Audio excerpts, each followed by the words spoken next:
This is Paul Kersey. This is the story of a man who decided to clean up the most violent town in the world. I said turn around. Hand me the money. Ah, the vigilante subgenre. Watching a hard-boiled Vietnam veteran take his anger out on the likes of street punks and the mafia never gets old. Thanks to a socially awkward Mohawk taxi driver, we've been blessed with other gun-toting badasses of street justice like Paul Kersey, John Eastland, and Linda Blair?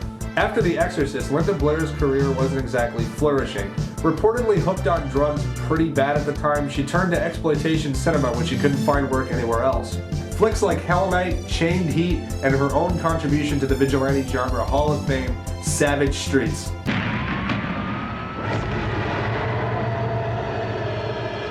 Did they forget that they made custom type for the title card?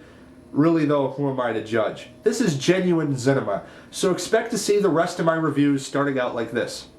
Justice for all. Justice for all.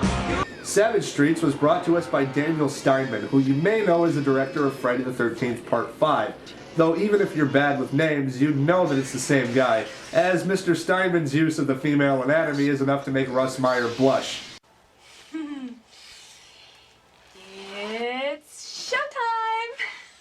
Linda Blair is Brenda. She's on a night out of town with her deaf sister and dance team friends.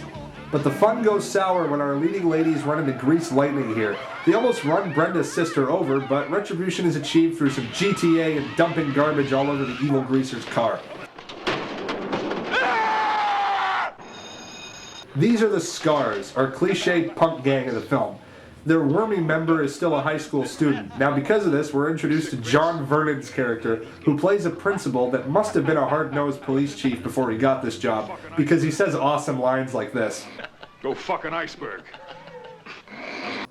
Go fuck an iceberg. Perfect.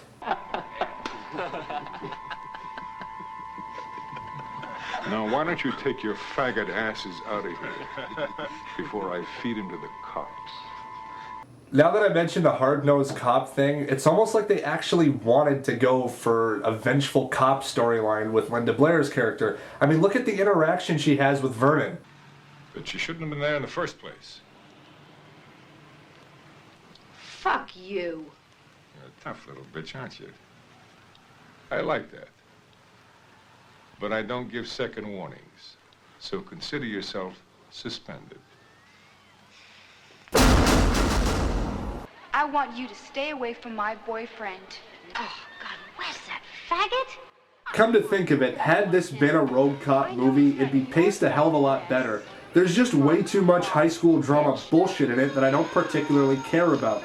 I mean, there's this one cheerleader bitch that keeps thinking that Brenda wants to fuck her boyfriend, and it really just feels like it eats up the real development of Linda Blair's character turning vigilante.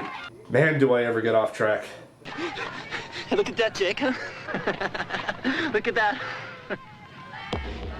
You know who that is, don't you, Jake, huh? You think she had fun when she filled her car with garbage, huh? So the assholes are able to track down Brenda's deaf sister and get some payback for what happened to their ride. It was a harmless prank at best, so what's really the worst that could come of that? Oh no, why? This has to be the one and only time that the excuse "I tripped and stuck my dick into her" is true. Father's turn.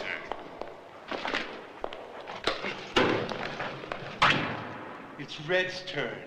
It's Animal Mother's turn. Hey, I won't be long. I'll skip the foreplay. Alright, don't turn the video off. That was the last joke made at the expense of rape. I promise. God, oh my God, Brenda, Brenda!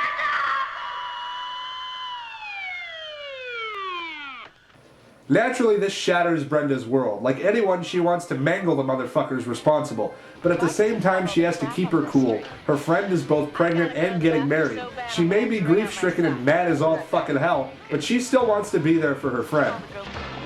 She's gonna make it, honey. You just gotta believe. And what, God? I gave up when my father died. But what we're really doing here is just establishing more bad shit for Brenda. Rape Lightning shows up at the club the girls usually hang out at. The bride-to-be manages to cut the leader with his own knife during a brawl. Do I really need to show you what happens to the poor girl? No!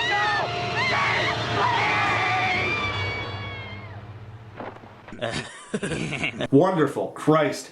Well, at least it didn't rape her. It really is a special kind of movie when that's the silver lining. Here comes the bride. Accidental rapist can't handle that his friends are violent gang members anymore, so guilt-ridden he shows up at the hospital to try and make things right with the girl he was responsible for raping into a coma.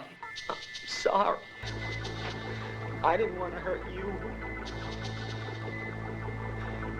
You just put me there. Go fuck an iceberg. Brenda catches the scumbag at the hospital and tracks him back to his house. She not only now knows who violated her sister, but she didn't even know that her friend had been murdered until beating it out of the little weasel. So, with about 20 minutes or so left in the movie, Brenda turns into Lady Exterminator. Though I can't really complain about the pacing because the way they go about it is kinda excellent.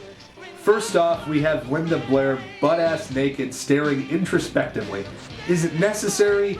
Does it have to be? Fuck no, son, but it's hilarious, badass, and hot all at the same time. And secondly, the music just kicks all kinds of ass. Justice for all, justice for all. You get what you give when you've broken the law. Know what it costs before you commit it. Don't start a fight, I won't let you win it. Too bad you're not double jointed. Why? Because if you were, you'd be able to bend over and kiss your ass goodbye. Oh, and she has a crossbow now. And no, the movie never established that she's a crack shot with one, it's just badass. Okay, fine, there is some foreshadowing to it, but barely anything that counts. You also see that same store at the beginning of the movie, and would that have really made me think that she'd use a crossbow at the end? No, but the poster sure as hell does.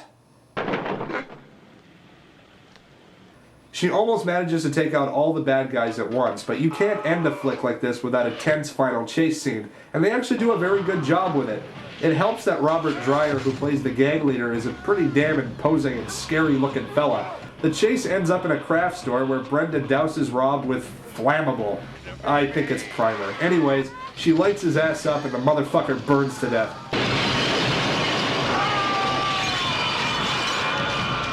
Alright, so Brenda has gone Ginty on 3 men, the police arriving just in time to see one of them roasting. Kind of a sad ending. She got revenge and all, but you just can't go around killing people. And there are no more innocent, no more innocent hearts, no more. Just fucking with you. She got off scot-free.